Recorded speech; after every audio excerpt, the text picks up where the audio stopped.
The humans are dead. The humans are dead. They use poisonous gases, and they poisoned our asses.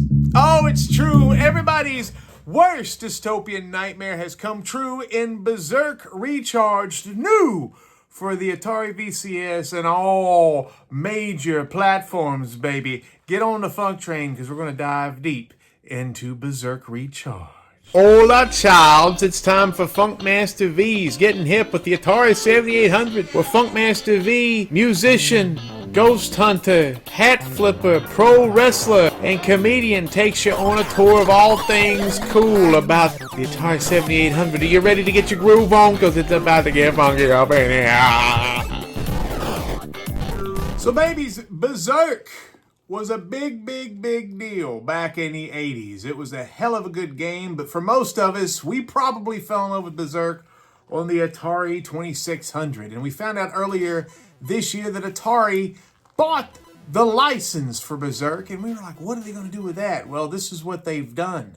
They're coming out with a brand new Berserk enhanced version that has the robot voice inside of the cartridge. How do they do that? And also the robots shoot in 8 directions, and it's only $29.99. And even a better value today is Berserk Recharged, which is the most expensive version, is $9.99, and it's available on PlayStation, Xbox, Steam, and the Atari VCS. Now, the Recharge series has been going on for a year or two, and it's kicking ass. It's bringing these old video games that we love so much from our youth, and they're putting a new paint job on it, and they're presenting it to the world with a funky new flavor that we can jive with. And I gotta tell you, they have done a great job so far. So today we are looking at Berserk Recharged. You know it's going to be at least halfway decent, or you hope. But the question is, how good is it?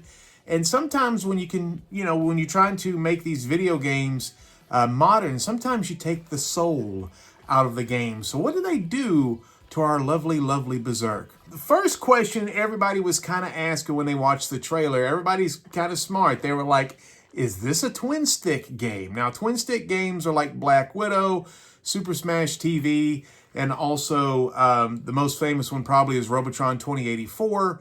And that's where you can point somebody and make them run in one direction, and they can shoot in another direction with a second joystick. And then somebody who was very smart, me, noticed maybe you can actually, if you had the Atari version with the classic controller, you can actually twist the paddle controller type joystick, and it could turn into an Atari Warriors type game. Guess what? Both are true. Now, I've played both, and I'll tell you, the Atari Warriors way, which I was excited about trying, is almost impossible. It's not very fun, and you can't really spin the gun fast enough to do what you got to do in this game. It's better to play this as a twin stick game. Now, you've heard something there coming out of my mouth, and maybe you were like, what? This game is fast. And there's even a dash option that makes you go faster. Well, you know what? That's not Berserk, because I'm going to tell you something. I'm going to preach church at your face right now. You may not believe this, but this is absolutely true. Berserk, beyond anything else, is a horror game. It's a science fiction horror game. Think about it. You're alone. You're a little tiny dude. And what are you trying to do? You're trying to escape. That's why you keep going from room to room to room, and it doesn't stop. It's your own private hell. It's a nightmare. It's a horror game. It's slow. It is a multi-directional shooter, but I'm telling you, if you don't get out of the room fast enough, who comes? Evil Otto's smiling face, and he's indestructible. So it's a nightmare.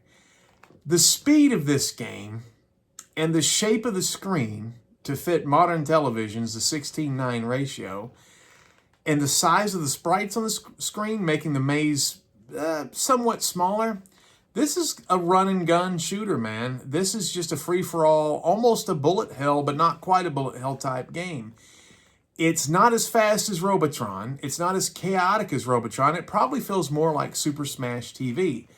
but it doesn't really feel like Berserk. It feels like a game that's trying to pay a homage to Berserk.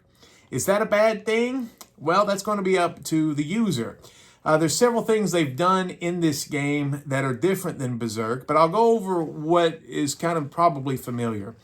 If you're familiar with the Recharged series, they have tons of like achievements that you can unlock, and they're always these weird avant-garde type titles, and you're really like, what did I just do? There's a picture of a girl twirling, and it's called Dance Baby Sister. What did I do? I smacked a robot 10 times in the face. There's even, I think, 3 in a row that are Rolling Stones songs, like Paint It Black, Sympathy for the Devil, or something else. Give Me Shelter. Time Is on My Side is one of them. So somebody that made this game was a Rolling Stones fan. And what do those things mean when you achieve those? I don't know. Maybe Keith Richards lives another year. He will never die. The best thing about this game by far are the leaderboards, and that's what makes all the Recharge games so fun. It takes these games that you could play 5 or 6 minutes with and just be like, okay, that was fun. I'm going to do something else now. It can turn these games and make them where you want to play them for hours and hours and hours, trying to be #1 in the world. Guess what, children? On the Atari VCS universe last night, I became #1. And then some smartass named Smelly Food said, oh, nice score. And then he beat it by like 80,000. But anyway, for a little while, I was #1. And if you look really hard at that list, I am very much higher than my friend John Silverback, John Stoll II. And I think that's always funny when I beat his ass. So what are some other differences about the gameplay? There's a few things that I don't like, and there's a few things that I like. First of all, they made Evil Otto, they put a skirt on him. He's not as scary. He's bigger. He's fatter. He kind of has a Stay Puft Marshmallow Man vibe about him. But he's not nearly as scary because he doesn't go through the walls. It would have been great if he had a Kool-Aid moment. Ka-gong, ka-gong, ka-gong, Kool-Aid, and he breaks through the walls. But he's got to go around the walls. And you can outrun him for the first 20 screens. You're faster than Otto. After 20, he gets a little faster, but still not as scary as he should be. The walls are not electric. In the original Berserk, you couldn't touch a wall or you would fry your hand. There's only a few walls here that are like that, and they're very few and far between. The twin stick controls, or the Atari Warrior controls, make this a shooter instead of a survival shooter.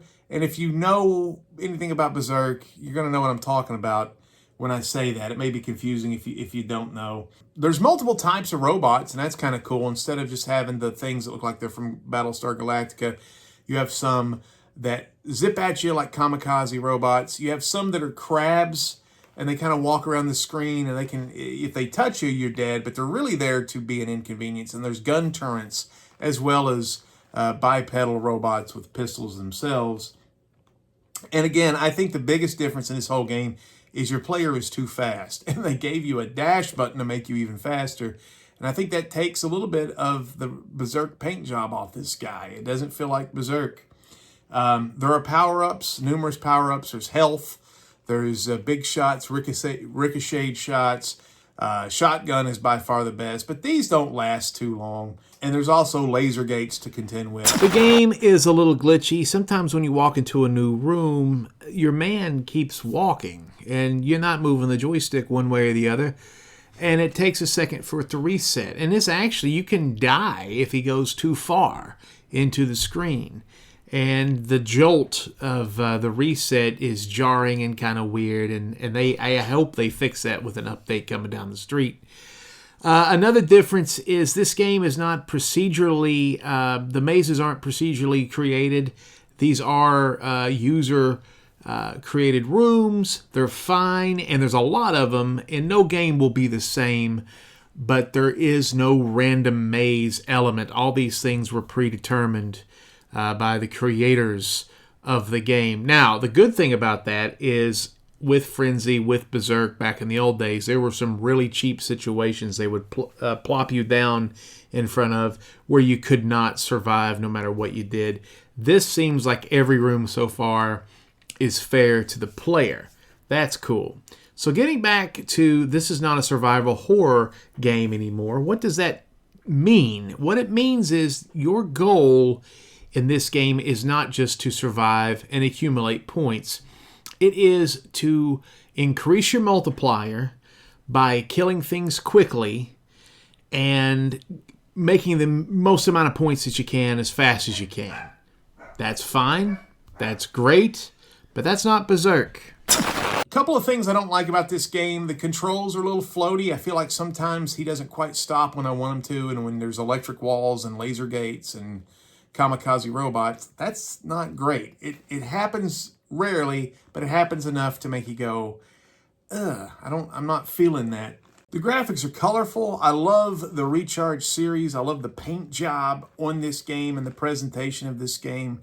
I love the Recharged series. So everything that's associated with the leaderboards and the title screens, that's great. There's just something a little off about the in-game graphics. Not bad, but I'd give that a 3.5. The sound is another game. We've had this a couple times in a row that really let me down.